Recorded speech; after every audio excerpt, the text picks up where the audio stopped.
Ny mofinaina isan'andro atolotry ny mpitandrina rakotina valina maoly.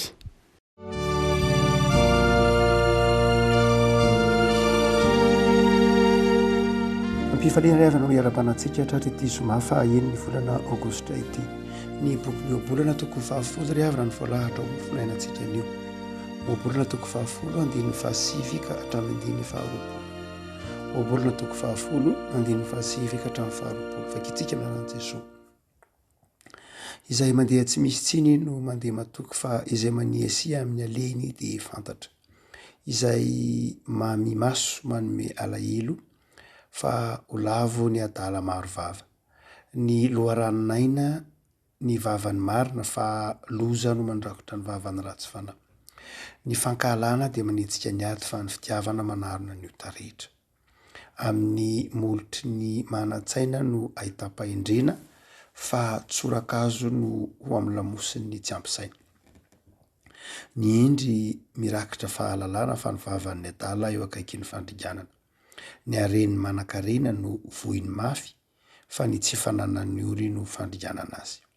Ho fiainana ny asan'ny marina fa ho ota ny fitomboan'ny haren'ny ratsy fanahy. Izay mino anatra dia ho tonga eo amin'ny lalan'ny fiainana fa mivily izay mandahanatra. Izay mitahiry lolobo dia manana molotra mandainga ary izay mampiely endrikendrika dia adala. Ny teny maro tsy ilaozan'izay ota fa izay mahatana ny molony no endry.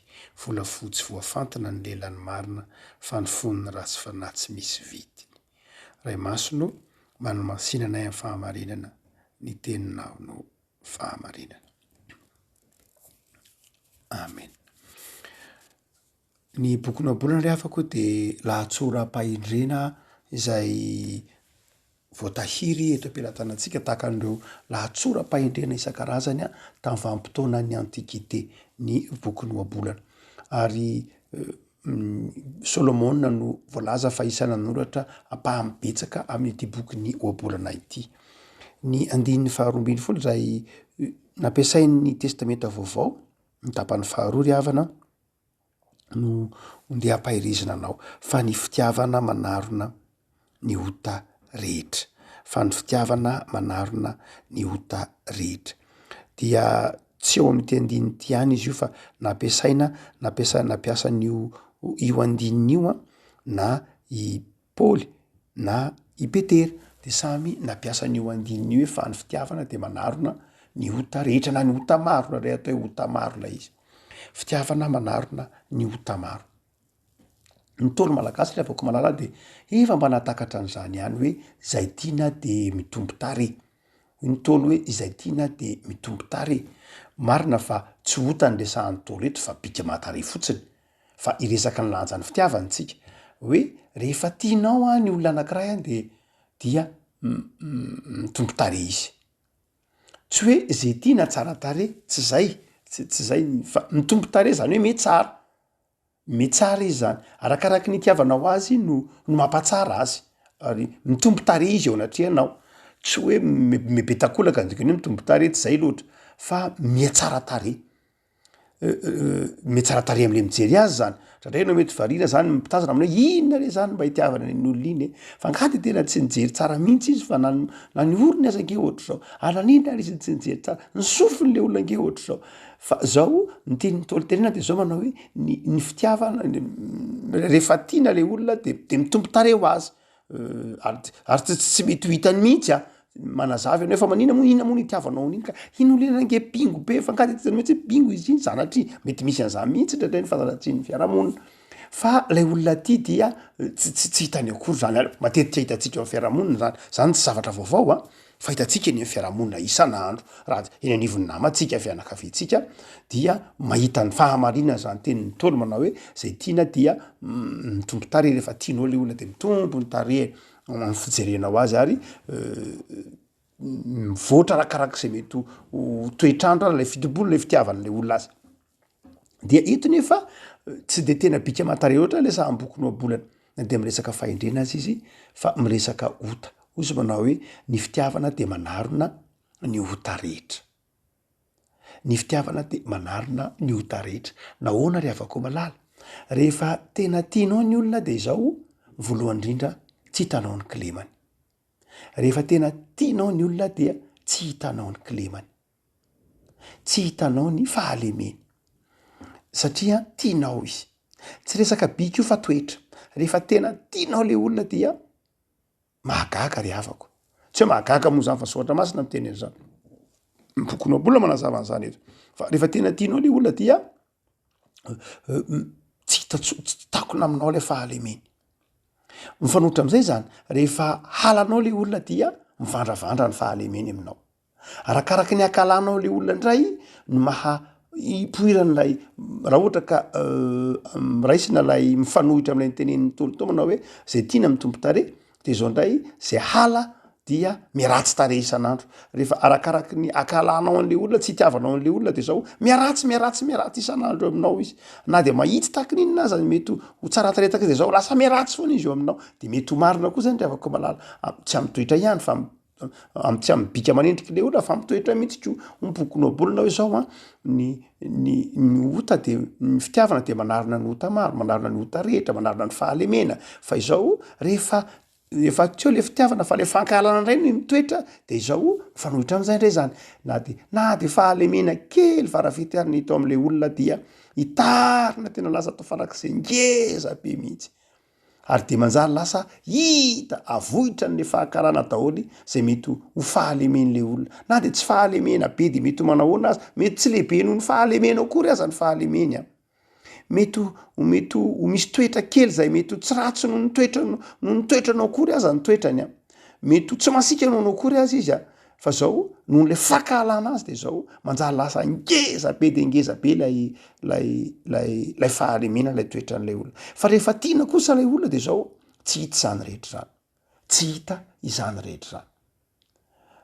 Nataon'Andriamanitra ho zay mihitsy rehavako malala. Nampitoeran'Andriamanitra ao anatintsika mihitsy le fitiavana mba ho azo iainana ny fiarahamonina. Raha ohatra ka alefa saratsena hoe tsy nasian'Andriamanitra fitiavana ao am-pon'ny olombelona de mba nanahoana re zany?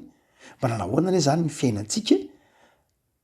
Dia ngamba dia azo zay ny fiarahamoniny gentilisa, ny fiarahamoniny gentilisa dia mifanala-baraka, mifaneho fahalemena na de efa tokony tsy ho hita azy zany de apotra ny sasany ihany le fahalemen'ny sasany satria noho lay etsehiny fankahalana.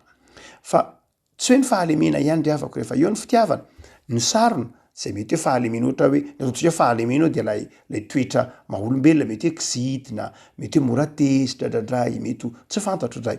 Fa ny faharoa de zao koa tena ota mihitsy, zany hoe mety ho misy fahadisoana mihitsy nataon'lay olona. Fa rehefa tiana lay olona dia tena sarona lay fitiavana le fahadisoana.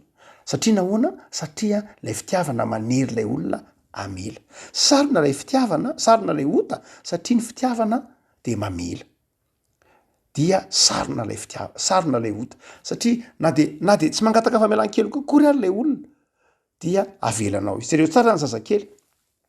Ny zazakely rehefa mahita ankizy kely ianao miady mifandrangotra eo izy roa lahy ohatra na izy menada, miady mifandrangotra eo izy ray minitra mondro aorinana iny dia mifankatia indray izy ireo. Tsy tadidiny akory lay nandrangotra teo, tsy tadidiny akory iny misy ankizy kely atao hoe telo taona na roa taona eo. De izay satria izy mbola tsy mahafantatra na inona satria mbola ao anatin'lay fitiavana. Dia na inona de tokony ho fantatritsika fa rehefa ao anatintsika ny fitiavana na de tsy nangataka famelan-kely kokory azy le anankiray de avelona ny anankiray. Zay ny zazakely. Zazakely dia mahay mifamela ho azy fotsiny izy satria ao anaty le fitiavana. Ataonao ahoana moa no tazona alahelo amin'janaka ao satria na de raha kely izy mivakiny le verana, mivakiny le vazy izy 10 taona izy 2 taona izy 5 taona de zao avelanao avy hatrany izy. Miteny aminy fotsiny ianao hoe mianara anaka miteny hoe mialatsiny na azafady, mampianatra azy ianao. Fa ianao mampianatra azy tsy midika akory hoe tsy mamela azy fa mampianatra ianao mba aiza miaina satria tianao izy. De ny fitiavana hoy ny bokonao bolony manarona ny ota maro. Rehefa tsy eo ny fitiavana dia mety ho na tsy manota azy le olona sanatrian'izany de fandriana mihitsy. Misy de zany mihitsy rehavako malala.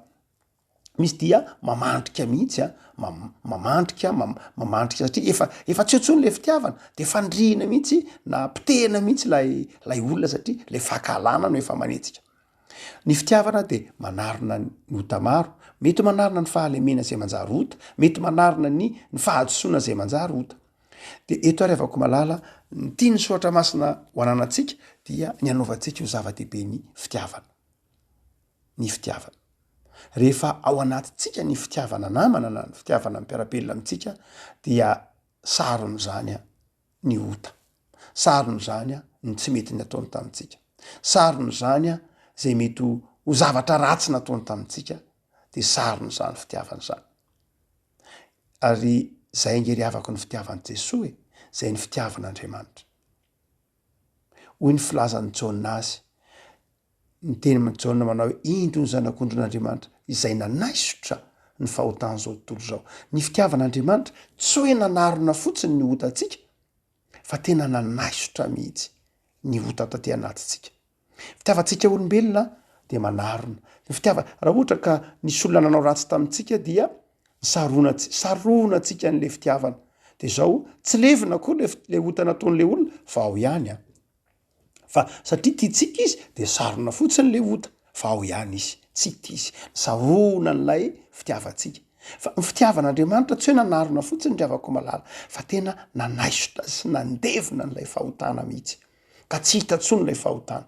Fitiavantsika mety mbola matadidy kely ihany hoe ao ihany le ota hoe zany tadidiko fa nasianao ratsy tamin'iny fa bon efa tsy nanina tsony moa zany zao fa efa vita iny efa resaka efa vita iny de sarony izy.